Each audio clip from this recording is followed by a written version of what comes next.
Hey guys, so welcome once again to the Coffee and Hero Show.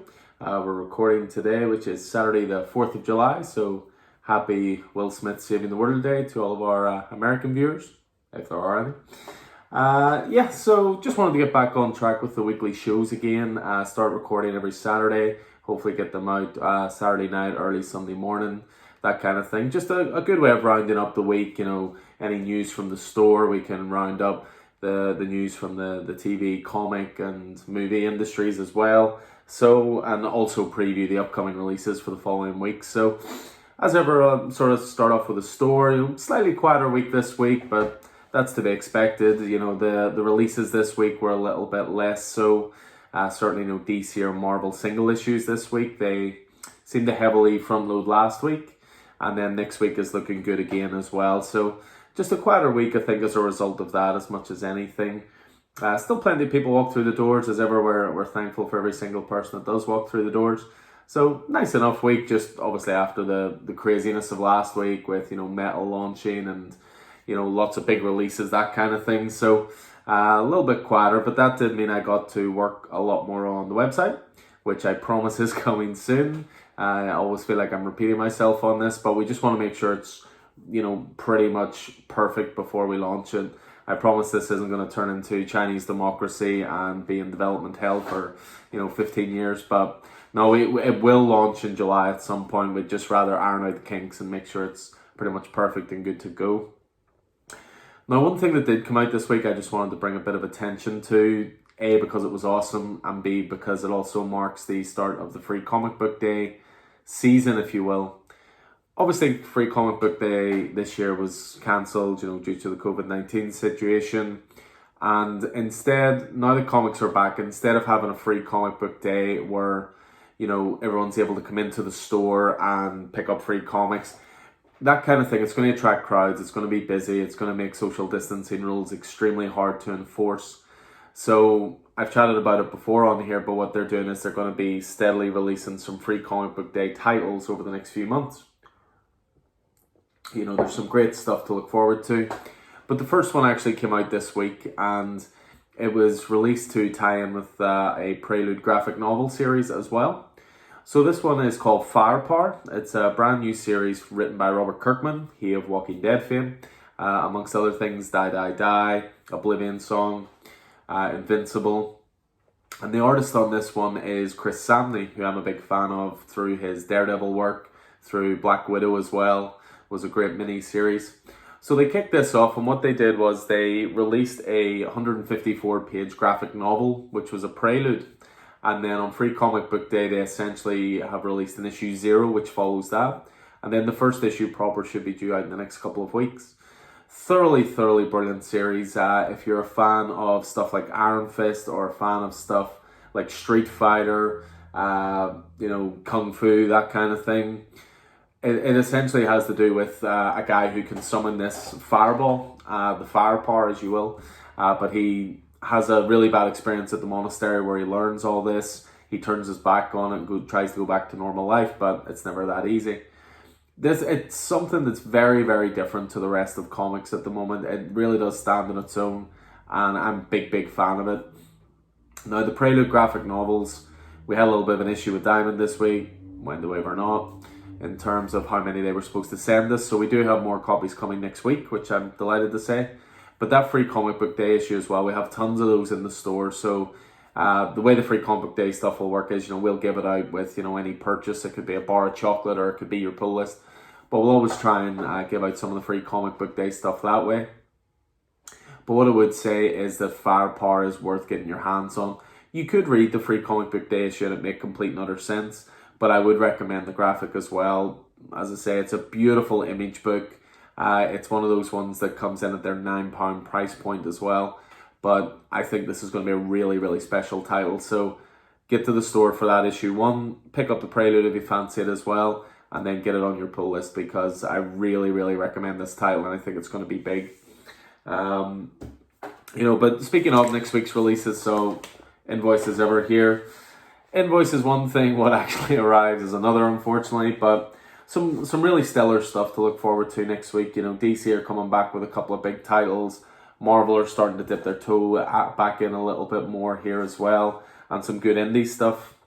What I see that, stands out, for me, you've got Bad Weekend is coming out in a hardcover edition. This is part of the Criminal line that Ed Brubaker and Sean Phillips do.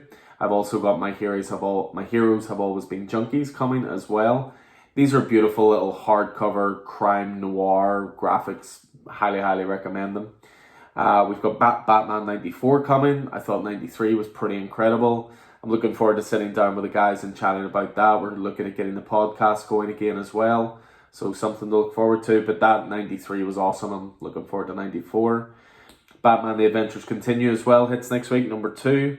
Really did just feel like a great continuation of the Batman animated series show. So looking forward to that. DC's biggest release of the week is undoubtedly Deceased Dead Planet. Anyone who knows me or has watched this before or listened to the podcast knows I'm a huge fan of Deceased Unkillables. I'm a fan of Deceased as well, but I thought Unkillables really took it up a notch. So this is the follow-up series, and this is Deceased Dead Planet. Going to be 6 issues in total. We have all the variants coming in as well. So we have the cover A's, we have the cardstock variants done by Ben Oliver, which I believe are the movie homage variant covers. And then Francesco Martinez back. I presume they'll be the head variants again, the zombified head variants. So looking forward to that. We've ordered big on that, so if you don't have it in your pull list, just let us know. We've plenty coming in. Detective Comics 1023, sense a Batman pattern as ever here. But the reason I'm looking forward to that is the Detective Comics stuff has been good anyway, but now it's starting to tie in the Joker War as well, so looking forward to that. On the Marvel side of things, you've got the second release for Empire, which is Empire Fantastic Four issue 0. We've got the aforementioned Firepower graphic novels, as I say, coming in. Ghost Rider number 7. Again, Marvel are starting to release just that a little bit more. We've got Justice League 48. One of my big recommendations for the week, though, is again going to be a graphic novel, and it is a graphic novel called Philadelphia. This has been a great series, awesome vampire series. It's written by Rodney Barnes, and the art is by Jason Sean Alexander. And same again, it's an image book. They're releasing the first volume for that £9 price point. If you like your horror, this is fantastic. It makes vampires scary again, visceral, angry, hungry. But a brilliant series, Philadelphia. Really recommend it, and I'm delighted to say it's becoming ongoing now. It was originally just a 6-issue mini, but this is now going to be volume 1. And honestly, guys, this is my top pick for the week. And given all that DC and Batman goodness, that should hopefully speak volumes. So that's coming as well. We've got Oblivion Song coming back, issue 25. So again, Kirkman coming back to the fold. Something is Killing the Children, number 8. Strange Academy number 2. Really dug the first one. That's a Scotty Young Humberto Ramos title. I thought the first one was great. It seems like it came out forever ago. Obviously, given everything that's happened. Superman 23 hitting as well. And then not too far behind my recommendation for Philadelphia. This week is a really good week for image graphic novels. And all of them are coming out at that £9 price point. So as well as Firepower, as well as Philadelphia, in case you missed the first 6 issues, Undiscovered Country, the first trade is out this week as well. So Scott Schneider, Giuseppe Camuncoli, and Charles Soule's epic. It's been good, and then you got the issue 6, and then it elevated itself to great. So again, thoroughly recommend that. And just in case you're watching, Michael, yes, X-Men God Loves Man Kills Extended Cut is out next week, and all its variants. So yeah, it's gonna look at shaping up to be a really good week next week. Tons of great stuff there, and tons of variety as well, which is always key. So that's pretty much the housekeeping for the store. I'll jump on just a few bits and pieces from the news that caught my eye in the last week. I think the biggest comic announcement was definitely Marvel acquiring the rights for Aliens and Predator comics. Now, Aliens and Predator have been a staple for Dark Horse Comics for around 40 years. So it's interesting that Marvel are taking them over. I suppose we shouldn't be too surprised given the Disney acquisition of Fox. And Fox owns the movie rights to Aliens and Predator. So they can obviously work it into the Marvel universe. There has been an image that has been released by David Finch, which is of Predator holding an Iron Man helmet in his hand, beheaded from the rest of the Iron Man suit. Dark Horse have dipped their toe in before with DC, with Aliens and Predator. There's been Batman versus Predator comics, Superman and Batman versus Alien and Predator. So I'll be really curious to see what they do with the Marvel world regarding this. So that's something to really look forward to. I'll be really curious what they do with that. The Marvel have really got their act together, certainly with the Star Wars universe. The main title sells well and is critically well received. So is the Darth Vader series. So was the Rise of Kylo Ren. So tons of good stuff they're doing with their licensed properties now, and I'm really looking forward to the Alien Predator stuff. So that was, I think, pretty big news for Marvel this week. Another thing, I was just chatting Star Wars there as well, is that The Mandalorian is going to come into books and comics as well. Marvel Comics and IDW Publishing, so it's actually going to be a co-publishing situation. We'll publish The Mandalorian comics. They didn't offer too many details, but if they follow the pattern established by the previous comics, Marvel will publish titles for older readers, and then IDW will publish them for younger readers. There seems to be this thing where Marvel and IDW hook up to publish comics aimed at younger readers, which is great. It's comics can be hard sometimes to recommend for younger readers. It's one of the reasons we have a younger reader section in the store. The thing with comics is, if you're recommending them to sort of 12, 13-year-old and above, no problem. See, looking for those sort of 5, 6, 7, 8-year-olds, trying to recommend stuff for them can be a little tricky, but DC and Marvel and, indie companies as well are releasing more and more stuff. So IDW set up this Marvel Action range, which again is published through IDW, but it's Marvel characters, so things like Avengers, Black Panther, we've seen come through. So definitely, and Spider-Man as well. So definitely worth keeping an eye out for if you've got some younger readers in your household. And then it looks like they're going to follow suit here with the Mandalorian stuff as well. So definitely something to look forward to. Let's see what else we got. So we got some DC news as well. There seems to be new stuff being speculated every week at the moment. Certainly we've got this DC fandom event coming up in August. So I think a lot of these rumours will either be confirmed or debunked by them. And you know me, I love a good Snyder Cut rumour. So just a couple of things just chatting about. It seems that there is real traction that Ben Affleck is actually going to re-sign on for Batman for HBO Max. And what DC are looking to build is actually a multiverse across their TV and movie properties. So as well as having the Michael Keaton back for Flashpoint, Ben Affleck, Batman, Robert Pattinson coming up with the Matt Reeves movies, it certainly leaves them space to do the whole multiverse thing. I think they definitely proved, certainly in the television universe, they were able to pull it off with the Crisis on Infinite Earth stuff, all the Superman stuff, and it was great with Tom Welling and with Brandon Routh and so on and so forth. So it looks interesting what they were doing. So this news was actually broken by the Cultured Nerd. So Ben has indeed signed a new contract and he is coming back. The official announcement is expected to happen either at DC Fandom or during JusticeCon. We're going to get that announcement, but it's going to happen before September. So they're bringing everybody back. This is planned. This is a design because of Zach. This is a plan they're moving forward with, and it's a great time to be a DC fan. So one of the reasons apparently Ben Affleck stepped away is because of Jeff Johns. Jeff Johns, it's hard for me to say bad stuff about because his comic work is exemplary. Everything from his Brightest Day, Blackest Night stuff, to his stuff with The Flash, to his Aquaman New 52 run, to Doomsday Clock, to Justice League, to the upcoming 3 Jokers. But there seems to be more and more stuff coming out that maybe he's not the easiest guy to get on with when it comes to the live action stuff. Apparently he was rewriting Ben Affleck's script for the Batman quite a lot. And then when Zack Snyder stepped away, due to family circumstances, unfortunately, and Joss Whedon came in, apparently that's when Ben just went, it's not worth the headache. He believed in Zack Snyder and his vision. So I think him coming back with a Snyder Cut is going to be really interesting to see if some of those other guys do come back.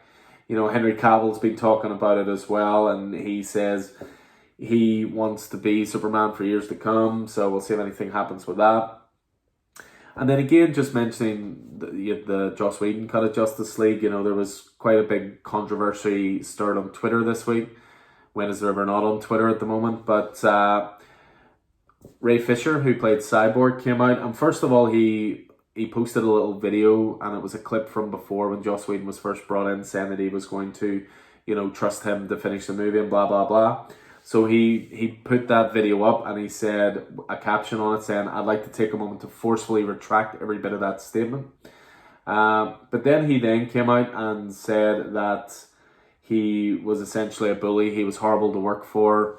Joss Whedon, John Berg, who was a producer, and Jeff Johns essentially all made it really, really awful to work for, and he had no confidence. But now that Zack is back, looking forward to seeing what he comes up with. So it's never smooth sailing in the DC universe. You don't really hear a lot of rumors like this coming out of the Marvel Cinematic Universe. There's been the odd thing here and there, Edgar Wright leaving Ant-Man, for example, things like that. But by and large, they keep all their stuff in-house, whereas this stuff just seems to creep out more and more.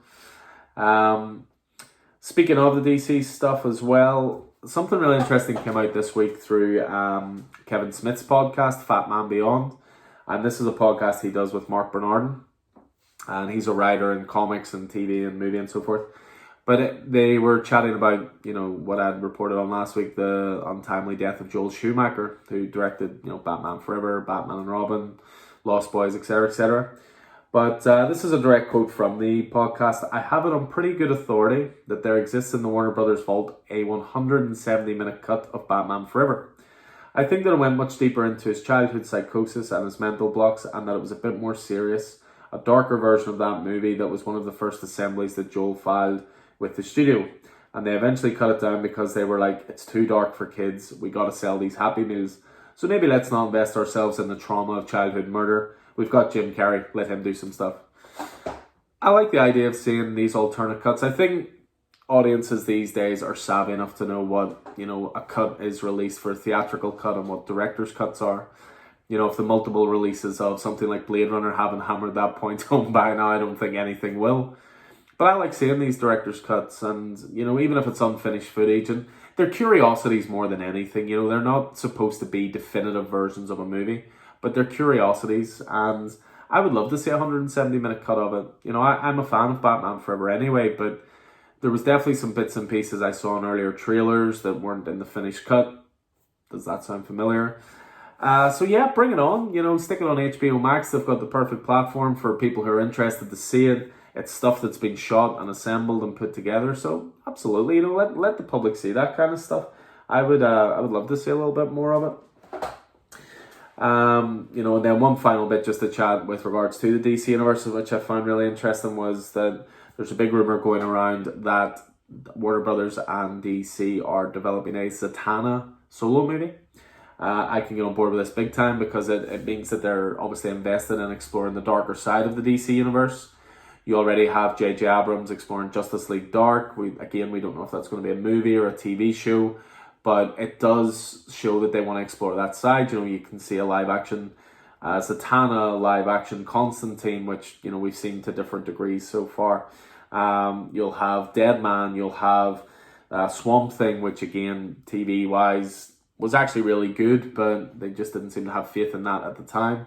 So I would love to see this come up. I think it's really, really interesting idea to explore the dark side, because we've had multiple Batmans, multiple Supermen. We've had a couple of different Wonder Woman characters portrayed on the big screen. We've had attempts at Green Lantern. Show some of those smaller characters, because they can be more interesting, I think. What else have we got? So, Old Guard. Again, something I'm a big fan of, and I keep pushing on this YouTube channel and also through the podcast. But thoroughly brilliant book by Greg Rucka. The final trailer was released, and the reviews are starting to filter out, and I'm delighted to say they look very positive. Hollywood Reporter were talking about how it was such a great blend of intelligent movie making and drama and thriller components, but also great visceral action. So that comes out next week, July 10th. I'm sure there'll probably be a video review on it because I've been banging on about it so much. I think it's only right to throw a few opinions up there. So really looking forward to that, guys. July 10th, The Old Guard on Netflix. Check it out and then tell me how terrible it is. Hopefully not. Things are starting to restart in the world even more by the day. Entertainment was always going to be one of the last things to get going. The creative arts, rightly or wrongly, at the end of the day, I don't think any of us would have got through all this lockdown process without art. Whether it's comic books, whether it's books, whether it's movies, it's TV. Without these things to entertain us and take us off take our minds off the horrors in the real world, I don't think we would have all got through it, with most of our sanity intact. But yeah, so Avatar has started reshooting again. But two things that I saw starting again is Cowboy Bebop, which is coming to Netflix, I believe. That's going to be a live action adaptation. Please be good, please be good. And also the Amazon adaptation of Lord of the Rings, which again I'm not sure about. I am a Lord of the Rings fan. I love the movies. I don't think you need to redo them, but who knows? It is a different generation now. It's really depressing to think that Lord of the Rings first started coming out, late 90s, early 2000s, 20 years ago. But those movies really do stand up. But yeah, things are starting to get going again. There was a little bit of news. They're working on Spider-Man Into the Spider-Verse sequel. The producer Christopher Miller came out and said that they've been developing new animation techniques and new art techniques during the lockdown period. And apparently they're going to make the first Spider-Verse look quaint. That's quite the claim, because the first Spider-Verse movie was absolutely gorgeous. Great movie. Stanley cameos still get me every single time. What else have we got? So a couple of just bits of TV news. Not massively comic related. One is, one's not. But I just like throwing these bits and pieces out there. But The Boys, they released the first, the first sort of 5 minutes of season 2. I haven't watched it simply because I am more than happy to wait. I don't particularly want to watch 10 minutes of it, 5 minutes of it, and then have to wait until September 4th for the next part of it. It's essentially an extended trailer. I'm more than happy to wait, but I know there are guys out there who will be more curious than I, so do check that out. I have full faith given how great season 1 was, so bring it on as it is, And then one piece of TV news, which is not comic related in the slightest, but I'm really, really happy to see. Netflix renewed Ozark, and they're going to do a final season, 4th season, but it is going to be 14 episodes, and it's going to be broken down into two 7-episode parts. Ozark is, personally in my opinion, the best TV show of the last 10 years. I think it is thoroughly amazing. It feels special every time you're watching it. Jason Bateman is just absolutely incredible in it. Laura Linney as his wife. The journey of the birds, and trying to launder money in the Ozarks and everything that comes with it. I cannot recommend this show enough. It is simply sensational. And the thing about it is, Netflix have this sort of thing where after 3 seasons, they've done all these sort of studies where after 3 seasons, TV shows don't tend to get new viewers. So they stop making shows after 3 seasons. There are exceptions. Stranger Things, Orange is the New Black, House of Cards. But Ozark ended in a way, season 3, where they could have left it there, and it would have been frustrating, but it had a relatively definitive ending to the season. But there's so much more to see there. So I really, really, really cannot recommend that enough. Ozark is simply awesome.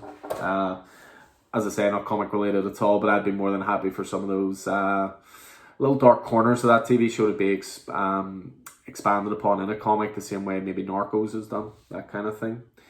So yeah, that is going to do it for us for this week. That's pretty much a roundup of certainly all the stuff that interested me anyway.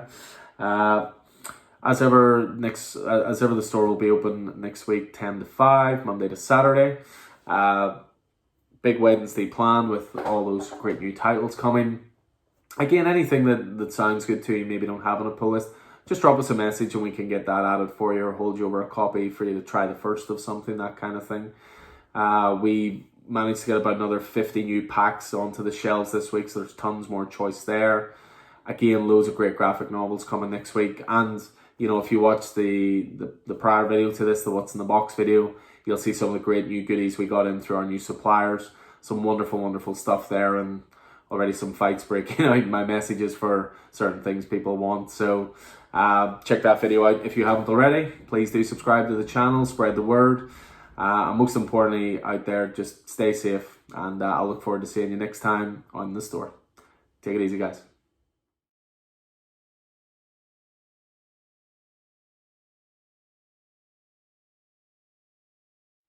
Boom!